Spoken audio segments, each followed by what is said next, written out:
Hello friends, मेरा नाम है आशीष शर्मा और आप देख रहे हैं मेरा चैनल बेसिक्स विद लॉजिक। ये मेरे चैनल का एपिसोड नंबर 12 है। आज इसमें मैं कवर करूंगा एक्चुअली एक मेरे जो एपिसोड नंबर 7 है उसमें कुछ चीज़ें रह गई थी जिसके लिए मेरे पास कुछ लोगों के फ़ोन भी आए और मैसेज भी आए। वो मैंने कवर किया था चीनी का अल्टरनेट क्या है। तो मैंने उसमें बताया था कि चीनी का अल्टरनेट है धागे वाली मिश्री। तो कुछ लोगों ने कमेंट किया मेरे को और फ़ोन भी किए और मैसेज भी किए कि सर आपने जो है गुड़ के बारे में जिक्र नहीं किया, जबकि गुड़ तो एक बहुत अच्छी चीज़ है। ये बात ठीक है, गुड़ एक अच्छी चीज़ थी लेकिन आज की डेट में नहीं रह गई क्योंकि प्योर आपको मिलेगा ही नहीं। तो अब प्योर गुड़ की क्या पहचान है और गुड़ में और मिश्री में क्या फ़र्क है, ये मैं चीज़ें आपको कवर करूँगा। तो सबसे पहले आते हैं गुड़ पे। गुड़ का आज की तारीख में आप अगर देख रहे होंगे तो गुड़ एकदम आपको ब्राइट कलर का आता है, बिल्कुल चमकदार आता है, बहुत देखने में अच्छा लगता है। लेकिन वो सबसे ज़्यादा नुकसानदायक है। वो मुझे लगता है चीनी से भी ज़्यादा आपको नुकसान देगा। क्यों? उस गुड़ की प्रिपरेशन में क्या क्या डलता है। उस गुड़ की प्रिपरेशन में एक तो डलती है हाइड्रो। पहले देखा होगा आपने, अगर कुछ लोग जानते होंगे, कलाली हाइड्रो के नाम से एक डब्बा उनके यहाँ रखा रहता है। क्रशर में मैंने देखा है, एक्चुअली जहाँ हम रहते थे उसके बराबर में क्रशर था, तो मैंने देखा है कलाली हाइड्रो रखा रहता है। तो उसके में क्या है, उसमें आपका और क्या डालते हैं, उसके अलावा डालते हैं आपका ये अरंडी का तेल। अरंडी का तेल लगाने के लिए तो अच्छा है, जो मैंने आपको बताया था, लेकिन ये खाने के लिए अच्छा नहीं है। फिर इसमें एक कलर डालते हैं और जो सल्फ़ाइट है वो भी आपके लिए नुकसानदायक है। तो चारों चीज़ें ये आपके लिए नुकसानदायक हैं। अब एक चीज़ और है इसमें, सबसे बड़ी बात है कि गुड़ की जो प्रिपरेशन पहले होती थी और अब होती थी। पहले कैसे होती थी, पहले ये क्या है, पौधा होता था नेचुरल, शुक्लाई जिसको बोलते थे, शुक्लाई का पौधा बोलते थे, वो गुड़ के अंदर डालते थे। तो वो गुड़ के अंदर ये कूट के डालते थे जिससे थोड़ी बहुत ही चमक आ पाती थी, लेकिन वो काला काला सा गुड़ होता था, लेकिन वो खाने में बड़ा अच्छा था और आपकी ये सेहत के लिए भी अच्छा था। जो कि अब ये पौधा भी इन्होंने लगभग डालना बंद कर दिया है, केवल और केवल केमिकल अब ये डालते हैं। और केमिकल भी डालने की कोई निश्चित मात्रा नहीं है, वो इनके ऊपर डिपेंड है कि जो इनका कारीगर है वो अगर गुस्से में है तो हो सकता है वो ज़्यादा डाल दे, ठीक है। अगर उसका मूड है तो मतलब सब कुछ कोई ऐसा मेज़रमेंट नहीं है, तो आप सोच सकते हैं कितना ये ख़तरनाक हो सकता है। दूसरा, अब गुड़ की आप क्या पहचान है। तो गुड़ की पहचान ये है कि असली गुड़ की अगर कहीं से मिल जाए, हालांकि मिलेगा नहीं, आप कोशिश करके देख लेना, मिलेगा नहीं। आपने अगर डेयरी मिल्क की चॉकलेट खाई होगी, वो जो छोटी वाली आप, वही वाली आप बिल्कुल बेसिक वाली चॉकलेट, उसको अगर आप मार्केट से लेके आएँ, फ्रिज में रखी हुई नहीं, केवल वैसी जो वो उठा के दे देता है, वो उसको आप खाइए। तो उसको जैसे आप खाएंगे तुरंत वो मेल्ट हो जाती है, तुरंत मेल्ट होकर एक तरह से लिक्विड बन के वो अंदर जाती है। सेम वही कॉन्सेप्ट है गुड़ का, प्योर गुड़ का, बिल्कुल देखने में बिल्कुल सेम वैसा ही होगा, चॉकलेट जैसा डार्क होगा और मुंह में रखते तुरंत घुल जाएगा। वहीं जो मिलावटी गुड़ है वो थोड़ा दानेदार हो सकता है, मतलब मुंह में थोड़ा ऐसा लगेगा कि उससे बिल्कुल डिफरेंट होगा। तो पहचान ये है कि जो चॉकलेट है सेम, अगर वही चीज़ आपके वो फील हो रही है तो लगभग वो आपका प्योर गुड़ आपको मिल गया है, ठीक। तो अब बात आती है कि मिश्री क्यों बेहतर है। मिश्री का मैं बार बार क्यों रिकमेंड कर रहा हूँ। मिश्री आयुर्वेद में अमृत तुल्य कही गई है।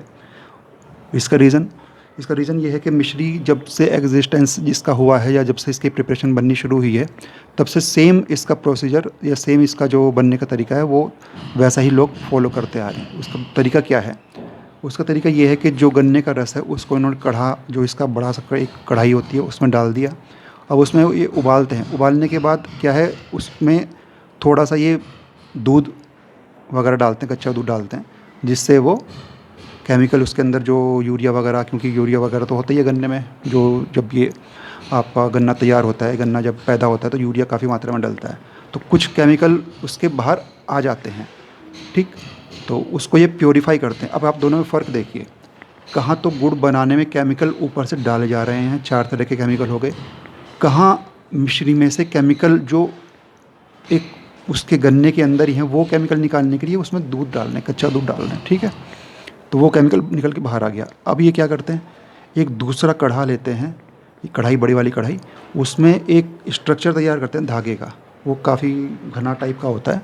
उस स्ट्रक्चर में ये उसको डाल देते हैं, कई दिन तक वो ठंडा होता है। वो ठंडा होकर क्या है कि धीरे धीरे उसमें क्रिस्टल जमने शुरू हो जाते हैं धागे पे।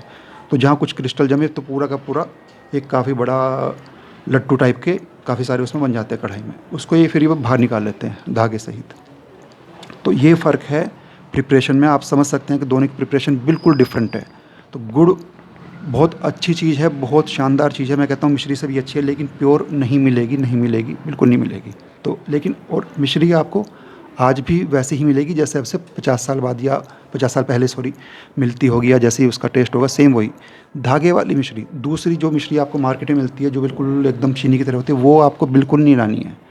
तो मिश्री में थोड़ा-सा कैलोरी चीनी के मुकाबले कम हो सकती है, यानी कि अगर आप 1 चम्मच ले रहे हैं तो हो सकता है उसमें 3-4 कैलोरी कम हो, थोड़ा मीठा कम हो, लेकिन मिश्री बहुत फ़ायदेमंद है। जहाँ गुड़ से आपको, कई लोगों को पता चलता है कि 3-4 दिन तक अगर गुड़ खा लिया तो उसको, किसी को दाने निकल आते हैं, किसी को कुछ हो जाता है दिक्कत। वहीं मिश्री से कई चीज़ें आपकी सही हो जाएँगी। अगर किसी को खट्टा खाने से या कुछ, कई बार लोग बाग कहते हैं ना कि मैं शिकंजी नहीं पी सकता, मैं आइसक्रीम नहीं खा सकता या कुछ ऐसी चीज़ नहीं खा सकता। उससे अगर उसका गला, उसको लगता है कि मेरा ख़राब हो जाता है, तो वो खाने के बाद जो भी चीज़ वो जिससे उसको एलर्जी हो, वो थोड़ी-सी मिश्री खा ले। मिश्री के साथ सौंफ अगर लेता है ठीक है, नहीं तो सौंफ सौंफ की ज़रूरत नहीं है, केवल मिश्री ही काम कर जाएगी। तो ये फ़र्क है दोनों में, गुड़ में और मिश्री में काफ़ी फ़र्क है। तो आप इसको ट्राई कीजिए। तो अगर किसी को एक चीज़ और मैं आपको बता देता हूँ कि अगर आपको किसी को यूरिक एसिड की प्रॉब्लम है, तो चीनी तुरंत बंद करके आप केवल और केवल 3 महीने आप धागे वाली मिश्री लेके आइए, उसको ग्राइंड कीजिए, कूट के उसको थोड़ा-सा दरदरा कीजिए, फिर उसको मिक्सी में ग्राइंड करके आप बिल्कुल जैसे आप चीनी का यूज़ करते हैं चाय वगैरह के साथ, हालाँकि चाय भी यूरिक एसिड में नुकसान देती है, लेकिन फिर भी आप केवल चीनी को हटा के सेम वो चीनी की तरह हो जाएगी, बस थोड़ी-सी वो आपको मात्रा बढ़ानी पड़ेगी क्योंकि वो मीठी हल्की-सी कम होती है। तो ये फ़र्क है दोनों में, गुड़ में और मिश्री में, दिन और रात का फ़र्क है। तो जिन मेरे व्यूअर्स का थोड़ा डाउट रह गया था, शायद उनका डाउट अब क्लियर हो गया होगा, तो आप मिश्री लेके आइए। तो देखते रहिए मेरा चैनल। अगर आपको ऐसा लग रहा है कि मेरे चैनल से आपको काफ़ी अच्छी चीज़ें आपको पता चल रही हैं, तो आप मेरे चैनल को सब्सक्राइब कीजिए, और दूसरा ये अपने दोस्तों को बताइए ताकि उनको भी इस तरह की काफ़ी अच्छी नॉलेज मिल सके। Thanks a lot, bye.